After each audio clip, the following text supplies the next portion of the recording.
Assalamualaikum warahmatullahi wabarakatuh. Salam guru penggerak, tergerak, bergerak, menggerakkan.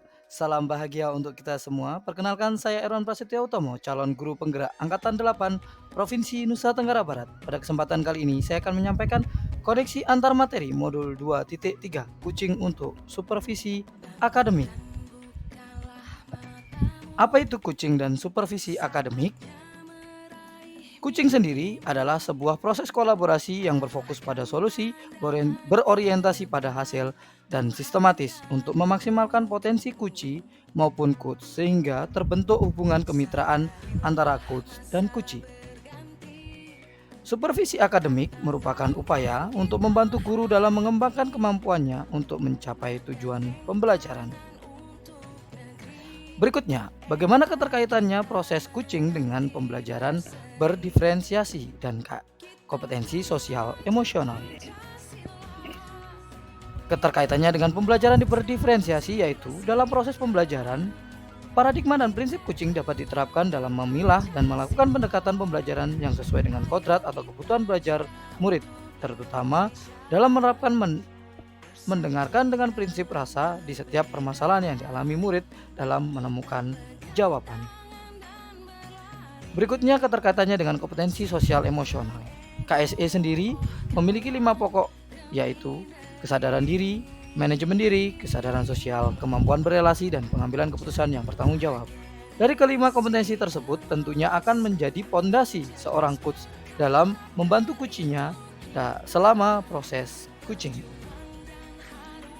Berikutnya, bagaimana keterkaitan proses coaching dengan pengembangan kompetensi sebagai pemimpin pembelajaran? Sebagai keterkaitan dengan peningkatan kompetensi sebagai pemimpin pembelajaran, dengan dapat dikuasainya prinsip coaching ini dengan baik, maka akan dapat membantu guru untuk menumbuhkan ciri-ciri pemimpin pembelajaran yang berkomitmen, mandiri, dan reflektif terhadap masalah-masalah pembelajaran yang muncul. Berikutnya adalah pemikiran reflektif terkait pengalaman belajar saya. Yang pertama, pengalaman materi pembelajaran yang baru saja saya peroleh, yaitu yang pertama adalah prinsip kucing, yang kedua adalah supervisi akademik dalam kegiatan pra-observasi, observasi, dan pasca observasi. Yang ketiga adalah proses kucing dengan alur tirta, yaitu tujuan, identifikasi, rencana aksi, dan tanggung jawab. Keempat atau yang terakhir adalah mendengarkan dengan rasa, yaitu receive, ask, summary, appreciate. Emosi yang dirasakan oleh saya adalah senang. Yang pertama adalah senang, yaitu dapat memperoleh tambahan pengetahuan yang berbeda mengenai pengertian sebuah kucing. Selanjutnya adalah bersemangat untuk dapat menerapkannya di kelas, sekolah, dan lingkungan. Apa yang sudah baik berkaitan dengan keterlibatan saya dalam proses pembelajaran? Hal baik yang telah saya miliki di sini adalah saya dapat berkolaborasi dan menjalankan proses kucing dengan menerapkan alur tirta, mendengarkan dengan prinsip rasa, dan mengajukan pertanyaan berbobot, serta dapat bertindak sebagai observer, coach, dan kuci dengan baik. Meski demikian, terdapat beberapa hal yang perlu saya perbaiki dan kembangkan ke depannya, yaitu alur dalam menggali informasi dengan lebih memunculkan pertanyaan yang memancing kuci untuk menemukan jalan dan dari permasalahan yang dihadapi. Berikutnya, keterkaitan terhadap kompetensi dan kematangan diri pribadi. Dengan melakukan proses coaching dalam modul 2.3 ini, kompetensi yang saya rasa berkembang dalam diri saya adalah kompetensi atau kemampuan untuk berelasi, kemampuan pengelolaan diri, dan kesadaran sosial. Sehingga saya dapat menahan diri dalam memberikan asumsi, memahami perbedaan pendapat, dan memberikan respon yang baik sebagai kuci, coach maupun observer. Berikutnya adalah analisis untuk implementasi dalam konteks calon guru penggerak.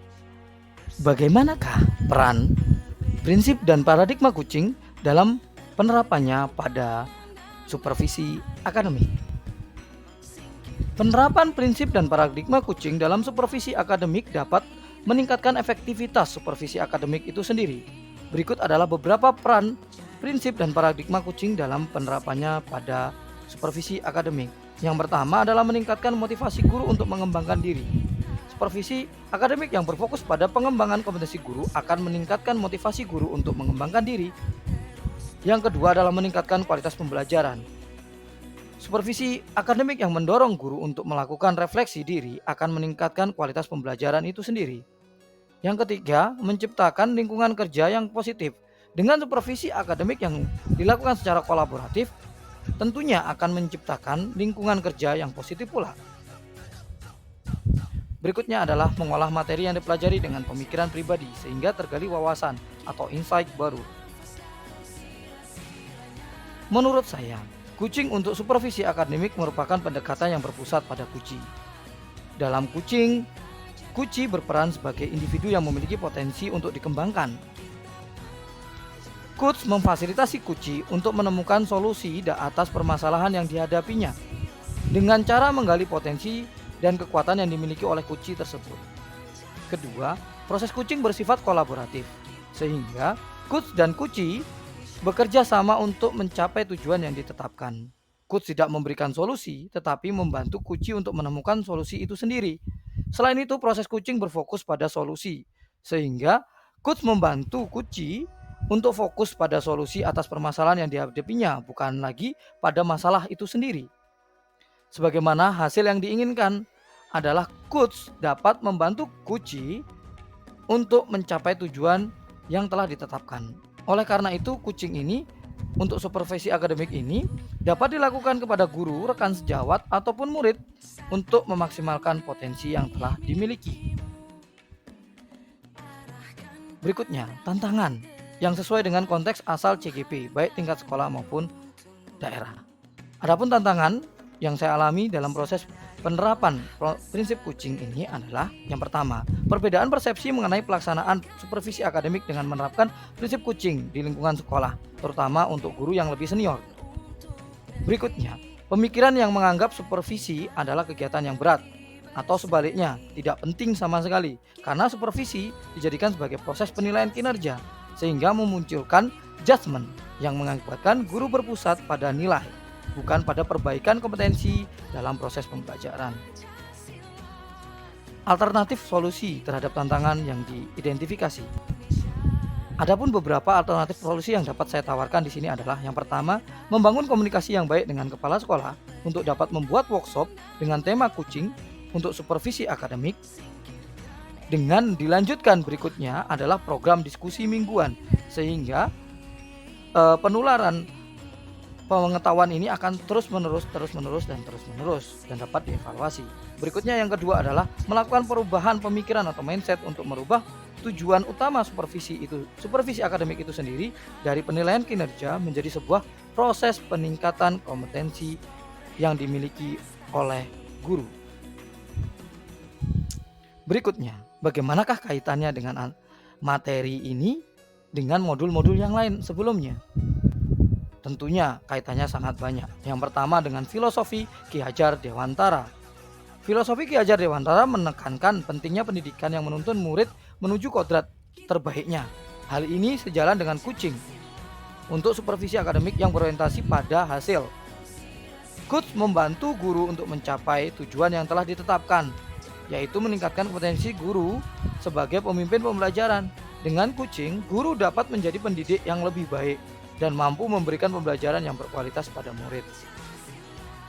Yang kedua, keterkaitannya dengan nilai dan peran guru penggerak. Dengan penerapan prinsip dan paradigma coaching, guru dapat belajar untuk mengembangkan pembelajaran yang berpusat pada murid, menerapkan pembelajaran yang inovatif. Guru dapat belajar untuk memfasilitasi guru lain untuk berkembang, dapat belajar untuk bekerja sama dengan guru lain, memahami kebutuhan murid dan memberikan pembelajaran yang berpihak kepada murid, dan dapat belajar untuk memahami kekuatan dan kelemahannya, serta mengembangkan diri secara berkelanjutan. Ketiga, keterkaitannya dengan visi guru penggerak. Coaching untuk supervisi akademik ini sendiri memiliki keterkaitan yang sangat erat dengan visi guru penggerak. Visi guru penggerak adalah mewujudkan pendidikan yang berpihak pada murid, berkualitas dan relevan dengan kebutuhan zaman. Coaching untuk supervisi akademik ini akan dapat membantu guru untuk mewujudkan visi tersebut dengan cara meningkatkan kompetensi guru, menciptakan lingkungan belajar yang berpihak pada murid, dan meningkatkan kolaborasi antar guru. Keempat, keterkaitannya dengan budaya positif. Coaching untuk supervisi akademik dapat menjadi sarana untuk menciptakan budaya positif di sekolah. Dengan kucing, guru dapat belajar untuk menjadi lebih positif dalam memandang diri, orang lain, dan lingkungan belajarnya. Hal ini dapat berdampak pada peningkatan motivasi, kinerja, dan kualitas pembelajaran secara keseluruhan. Kelima, keterkaitannya dengan pembelajaran berdiferensiasi, seperti yang saya sampaikan di awal. Kucing untuk supervisi akademik dapat menjadi sarana untuk meningkatkan kompetensi guru dalam menerapkan pembelajaran berdiferensiasi. Dengan kucing, guru dapat belajar untuk memahami kebutuhan belajar murid secara individual dan menerapkan strategi pembelajaran yang sesuai. Hal ini dapat berdampak pada peningkatan kualitas pembelajaran secara keseluruhan itu sendiri. Yang keenam atau yang terakhir yaitu keterkaitannya dengan pembelajaran sosial emosional atau kompetensi sosial emosional. Kucing untuk supervisi akademik dapat menjadi sarana untuk meningkatkan kompetensi guru dalam menerapkan pembelajaran sosial emosional. Dengan kucing, guru dapat belajar untuk mengembangkan keterampilan sosial emosional yang dibutuhkan untuk menciptakan lingkungan belajar yang positif dan mendukung. Hal ini akan berdampak positif pada peningkatan kualitas pembelajaran secara keseluruhan. Demikian koneksi antar materi yang dapat saya sampaikan pada modul 2.3 ini. Semoga bermanfaat untuk kita semua. Salam guru penggerak, tergerak, bergerak, menggerakkan. Akhir wassalam, wassalamualaikum warahmatullahi wabarakatuh. Terima kasih.